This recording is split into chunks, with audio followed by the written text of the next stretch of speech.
శ్రీ గురుభ్యో నమః. శ్రీమాత్రే నమః. ఈ వీడియో చూడబోయే ముందు ఓం సూర్యదేవాయ నమః అని కమెంట్ చేయండి. హిందూ మతంలో రోహిణీ కార్తెకి ప్రత్యేక ప్రాముఖ్యతను ఇస్తారు. రోహిణీ కార్తె ప్రారంభం నుంచి చివరి వరకు అత్యంత తీవ్రమైన ఎండలు సంభవిస్తాయని పెద్దలు చెబుతుంటారు. ఈసారి బృహస్పతితో సూర్యుడు కలవటం వలన ఎండలు మరింత ఉధృతంగా ఉండనున్నాయి. ఈసారి రోహిణీ కార్తె మే 25వ తేదీన ప్రారంభమై జూన్ 8న ముగుస్తుంది. ఈ రోహిణీ కార్తెలో మీరు కొన్ని పరిహారాలు పాటిస్తే చాలు, మీ ఇంటికి అష్టైశ్వర్యాలు రాజయోగం సిద్ధిస్తాయి. సూర్యుడు రోహిణీ నక్షత్రంలో ప్రవేశించినప్పుడు రోహిణీ కార్తె ప్రారంభం అవుతుంది.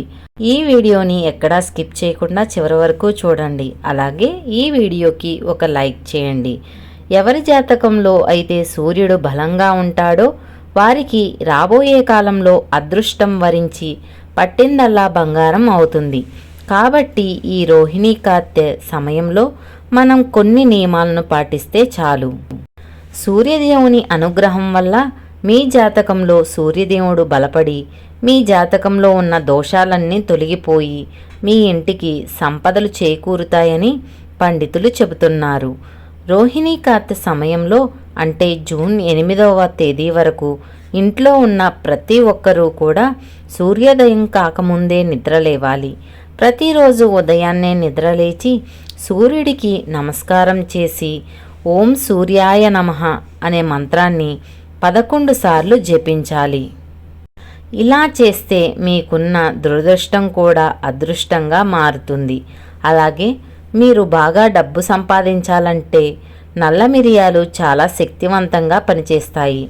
ఒక 5 నల్ల మిరియాలను తీసుకొని వాటిని మీ తలపై నుండి 7 సార్లు తిప్పి దిష్టి తీసుకోవాలి. ఇలా చేస్తే మీకున్న దురదృష్టం అంతా తొలగిపోయి మీ జాతక చక్రంలో ధనరేఖ మెరుగుపడుతుంది. మీపై ఉన్న చెడు దృష్టి కూడా తొలగిపోతుంది. రోహిణీ కార్తె సమయంలో నిరుపేదలకు చల్లని నీటిని దానం చేయండి. అలాగే మీ శక్తి మేరకు పెరుగు, నిమ్మకాయలు, కొబ్బరి నీళ్లు, పండ్లను దానం చేయండి. ఈ రోహిణీ కార్తె సమయంలో మీరు చేసే ఏ చిన్న దానమైనా సరే అది రెట్టింపు ఫలితాన్ని ఇస్తుంది. అలానే సూర్యభగవానుడి ఆశీస్సులు మీ కుటుంబంపై ఎల్లప్పుడూ ఉంటాయి. కాబట్టి వీలైనంత వరకు ప్రతి ఒక్కరూ పేదలకు దానం చేయడానికి ప్రయత్నించండి. ముఖ్యంగా రోహిణీ కార్తెలో శ్రీకృష్ణుని బాలరూపాన్ని పూజించటం వల్ల మీకు అఖండ రాజయోగం వరిస్తుంది. అలాగే ప్రతిరోజు శ్రీకృష్ణుడికి గంధం రాసి మీరు కూడా ఆ తిలకం పెట్టుకోండి. ఇలా చేస్తే మీ మనసు ప్రశాంతంగా ఉంటుంది, కోపం అదుపులో ఉంటుంది. రోహిణీ కార్తె సమయంలో మరీ ముఖ్యంగా శివలింగానికి చల్లటి నీళ్లతో అభిషేకం చేస్తే చాలు, ఆ మహాశివుడు సంతోషించి మీరు ఏది కోరుకున్నా సరే అది వెంటనే నెరవేరుతుంది. ఈ రోహిణీ కార్తెలో తలస్నానం చేయాలంటే ఉదయం మాత్రమే చెయ్యాలి. సాయంత్రం సమయంలో ఎట్టి పరిస్థితుల్లోనూ తలస్నానం చెయ్యకూడదు. అలాగే భోజనం తిన్న తర్వాత కూడా తలస్నానం చెయ్యకూడదు. రోహిణీ కార్తె సమయంలో పెళ్ళైన స్త్రీలు తమ చేతులకు మరియు కాళ్లకు గోరింటాకు పెట్టుకోవాలి. రోహిణీ కార్తెలో పొరపాటును కూడా కొన్ని పనులు అస్సలు చెయ్యకూడదు. ఈ రోహిణీ కార్తె సమయంలో చేసే తప్పుల వల్ల మీ ఇంటికి దరిద్రం పడుతుంది. రోహిణీ కార్తెలో పొరపాటును కూడా ఎవరితో మంచి చెడులు అస్సలు మాట్లాడుకోకూడదు. అలాగే ఎవరితోనూ అబద్ధాలు చెప్పకూడదు. రోహిణీ కార్తె సమయంలో ఖాళీ చేతులతో ఇంటికి రాకూడదు. ఈ సమయంలో మసాలా పదార్థాలను తినకూడదు. అలాగే పొరపాటును కూడా మాంసం, చేపలు, మద్యం తీసుకోవద్దు. రోహిణీ కార్తెలో ఈ ఆహారం తింటే మీ జాతకంలో శని ఉగ్రరూపం దాల్చుతుంది. రోహిణీ కార్తెలో ఇంట్లో ఉన్న ప్రతి ఒక్కరు కూడా ప్రతిరోజు 2 సార్లు స్నానం చేయాలి. ఈ రోహిణీ కార్తెలో పెళ్ళైన స్త్రీలు రాత్రి నిద్రపోయే ముందు కుంకుమ బొట్టు పెట్టుకొని నిద్రపోతే చాలా మంచిది. ఏ స్త్రీ అయితే కుంకుమ బొట్టు పెట్టుకొని నిద్రపోతుందో ఆ స్త్రీ యొక్క సౌభాగ్యం నిండు నూరేళ్లు వర్ధిల్లుతుంది. అలాగే తన భర్త యొక్క సంపద కూడా రెట్టింపు అవుతుంది. ఈ రోహిణీ కార్తెలో మీ ఇంటికి ఎవరైనా వస్తే వారికి ముందుగా మజ్జిగను ఇవ్వండి.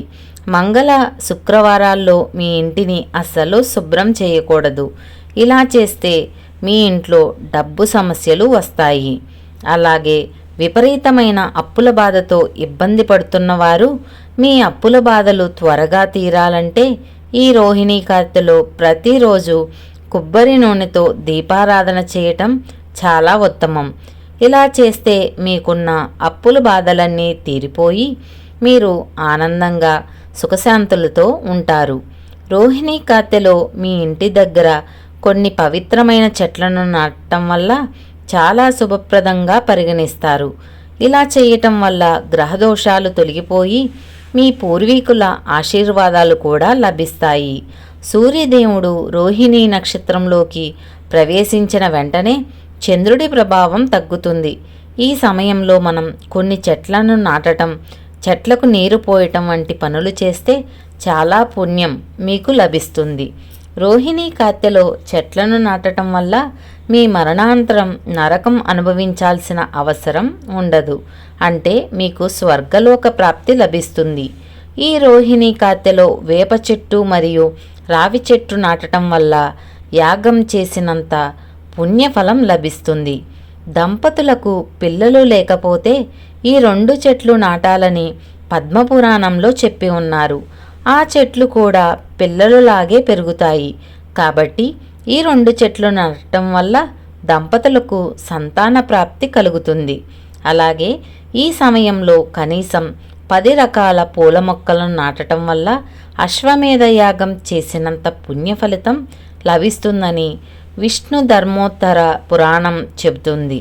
హిందువులకు తులసి మొక్క చాలా పవిత్రమైనది. చాలామంది తులసికి నిత్యం పూజలు చేస్తూ ఉంటారు. తులసి మొక్కలో లక్ష్మీదేవి నివసిస్తుంది.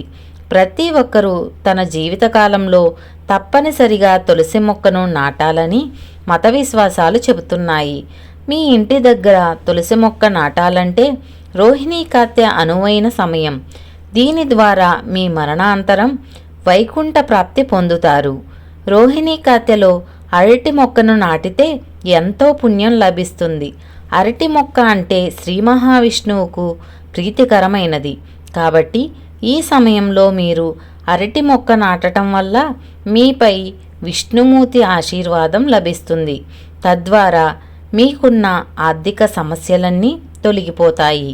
ఎవరైనా శనిదోషంతో ఇబ్బంది పడుతుంటే ఏదైనా ఆలయ ప్రాంగణంలో జమ్మి మొక్కను నాటడం వలన శనీశ్వరుడి అనుగ్రహం లభిస్తుంది. జాతకంలో ఉన్న శనిదోషం తొలగిపోయి అశుభాల నుంచి ఉపశమనం లభిస్తుంది.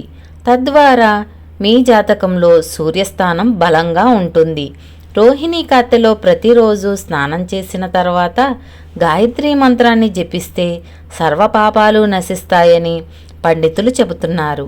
అలాగే ఓం నమో నారాయణాయ అనే మంత్రాన్ని 108 సార్లు జపిస్తే మీ జీవితంలో ఉన్న కష్టాలన్నీ వెంటనే తొలగిపోయి శ్రీ మహావిష్ణువు అనుగ్రహం లభిస్తుంది. అలాగే మీ ఆరోగ్యం మెరుగుపడాలంటే ఓం పద్మనాభాయ నమః అనే మంత్రాన్ని జపించాలి. మీ ఇంట్లో ఎల్లప్పుడూ డబ్బు ఉండాలంటే ప్రతిరోజు ఓం హ్రీం శ్రీం లక్ష్మీ వాసుదేవాయ నమః అనే మంత్రాన్ని 21 సార్లు చదవాలి.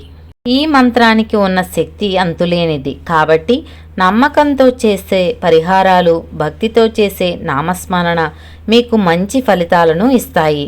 ఉత్తర దిశన కుబేర దిశగా పరిగణిస్తారు. కుబేరుడు సంపదకు దేవుడు. కాబట్టి రాత్రి నిద్రపోయే ముందు మీ ఇంటి ఉత్తర దిశలో నీళ్లు చల్లి శుభ్రం చేయండి. ఇలా చేస్తే మీ సంపద బాగా పెరుగుతుంది.